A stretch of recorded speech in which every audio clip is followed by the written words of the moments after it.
Now it's time to get spooky with this next movie from me, your dearest reviewer, movie critic, Icebird, who's gonna now talk to you about an actual creepy movie. Yeah, that's actually a thing. Creepy movies, known as The Witch, which is a movie about. Holy crap! I forget what century this is in. Oh yeah, the 17th century. Okay, much better. A family from the 17th century is forced out of a village due to their personal beliefs. Like William, his wife Catherine, and his children Will and still goodness I forgot their names. Their children Thomason, Caleb, and their like twins, fraternal twins, are forced out of a village due to their personal beliefs because they're a very deep religious family. So they're forced out of the village to go out on their own. So they live near the forest on their own, and they just build a farm, a house, and they just stay there by themselves. Several months later, after being there for several amounts of time, the wife gives birth to a baby. And one day, Thomason, who's actually a girl, which I feel awful for her being named Thomason, watches the baby, and then the baby gets taken from them. Watching the baby, and that pretty much sets up the rest of the events. The movie leading up to the fact that there's witchcraft around that area. I'm not going to go into any more detail though, aside from that. That's the most I'm going to say when it comes to plot, because there's a lot of bizarre stuff that will happen during this movie that I don't want to spoil, because this is definitely a movie I recommend seeing. At least if you like legit scary movies. And here's why. It's not a movie that builds just on jump scares. Like, if you didn't know, I did see one horror movie last month called The Forest. And I never did a review on it because I had nothing to say about it. I legit had nothing to say other than just it wasn't good. That's all I got. It wasn't good. Like, I actually sat down, I tried to record, but I couldn't think of anything to say other than just it was not a good scary movie. It was just a bunch of random jump scares for no reason. That was the whole movie. I couldn't say anything about it other than just it wasn't good. It wasn't scary. It was just a bunch of cheap jump scares. That's all I had. So I didn't bother even putting a review for it. All I just did was go on my Instagram and just say, don't watch it. That's all I said. But this movie does something astounding for once for horror movies. It actually builds suspense. It actually has atmosphere. It actually has a creepy, disturbing feel to the film. It doesn't have random jump scares. Like, you don't have a crazy, like, creepy lady going, "Rah!" or something like that every 5 seconds. No, like, there's actual, legit tension going on during this movie because just the way the film's shot and it looks, there's an uneven feeling about this location that the family's in. There's this disturbing feeling you get just watching this family as they're witnessing bizarre crap going on.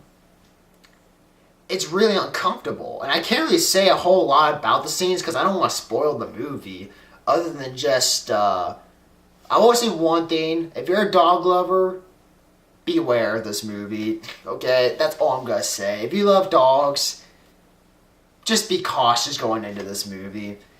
I will say this, though, and this is the closest thing to spoiling something I will say is, if you can make a goat scary, because this movie does have a goat in it, if you can make a goat scary, or at least creepy, you have to applaud the director for making that possible. I was actually creeped out by a goat, so that's very impressive.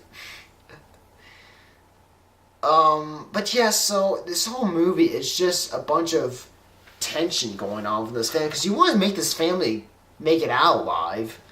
I mean, they definitely show that it's a family that definitely is very religious, and maybe a little too religious, or like maybe a little too whacked out a little, because there's a point where they bring religion to like someone being ill or like full of sin, and their way of dealing with that is by cutting someone's head to let the sin out of them.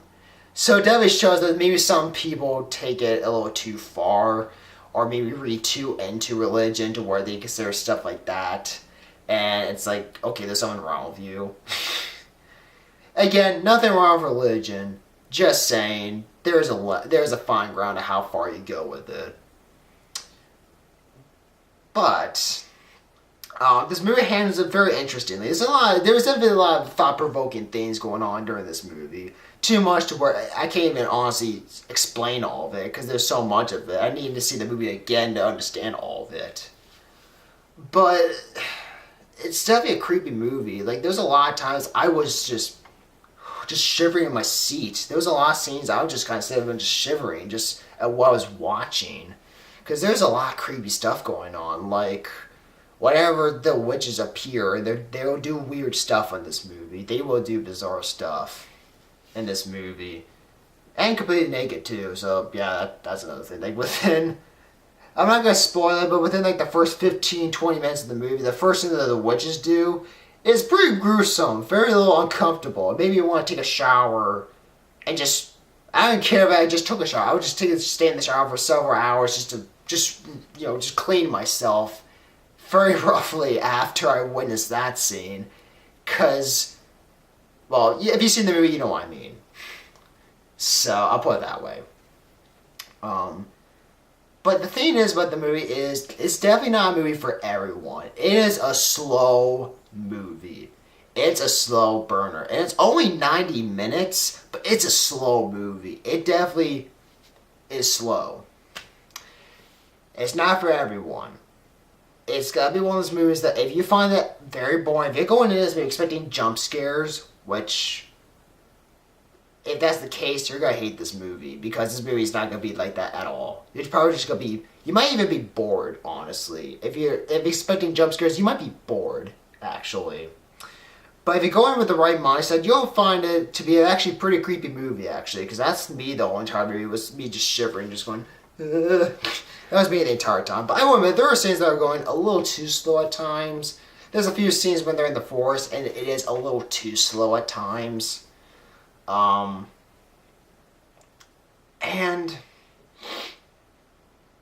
that definitely will be a turnoff for some people. And like I said, it relies more on disturbing imagery to disturb you, and it worked for me. But again, some of that may be too gruesome for some people. It's definitely an R-rated film. And when it says disturbing imagery, they legit mean that. So I will say, go in expecting to be really disturbed by some of this imagery, because it's very creepy stuff. All handled with very excellent cinematography from everyone. Whoever the director, very good. Excellent performances from everyone. The acting in this movie is very good and very believable too, because the dialogue is very old English dialogue. Like, "Oh, Thomas, come hither thou to me," and stuff. They'll say stuff like that for the entire movie. And I will admit, there were times I didn't understand what they were saying every now and then. But you can understand it mostly by the visual look to it. You can understand it visually enough to where you can probably follow along just fine. But I will admit, once it comes out on Blu-ray, I'm definitely going to get it and watch it with subtitles just so I can understand everything they were saying. Because that would definitely be nice to understand everything he said. But because of that dialogue, the acting feels even more believable at how everyone's able to talk like that, and they don't sound like they're just reading off the script. You actually can believe their performances. And again, I feel, and also just them witnessing all this disturbing stuff happen during the movie definitely will make it even more believable. All concluding to a very disturbing ending. I know I've been using that word a lot, disturbing, but that's the whole movie. It's disturbing. The ending is definitely pretty creepy, actually. So, and actually, I will admit, I didn't see that coming, actually. That actually did surprise me. So yeah, I thought it was overall a very good movie. I thought it was actually very good. I recommend checking it out. I feel like a damn good, very creepy movie. Because that's what The Witch is. It's very creepy. It's just, it's a slow burner. It's meant to, like, slowly go through the whole film with creepy imagery more than legit actually throw jump scares at you. And that's fine with me. Now, it's not as scary as, like, say, The Babadook. Like, The Babadook, for me, is one of the creepiest movies, scariest movies I've ever watched in my life. That movie I can watch during the day, and I still wouldn't get scared. That's The Babadook for me. So this movie's nowhere as scary as that, but it's creepy enough to where I did have problems trying to sleep that night, because it was definitely pretty creepy to watch. And try to sleep after watching that. So yeah, The Witch, I recommend it. If you know going into it, it's gonna be a slow burner horror movie, you'll probably find it pretty creepy, and you'll probably enjoy it for those reasons. But otherwise, if you hate horror movies, don't see this. It'll scar you for life. So yeah. But with that being said, this Icebird review saying that this movie is pretty good, and I recommend checking out The Witch if you're in the mood to watch a very creepy, slow burner horror movie. So with that being said, Icebird just gotta say now, I got another movie to review right now. A very awesome movie to review right now. So I'll see you guys in actually a few seconds. So see ya.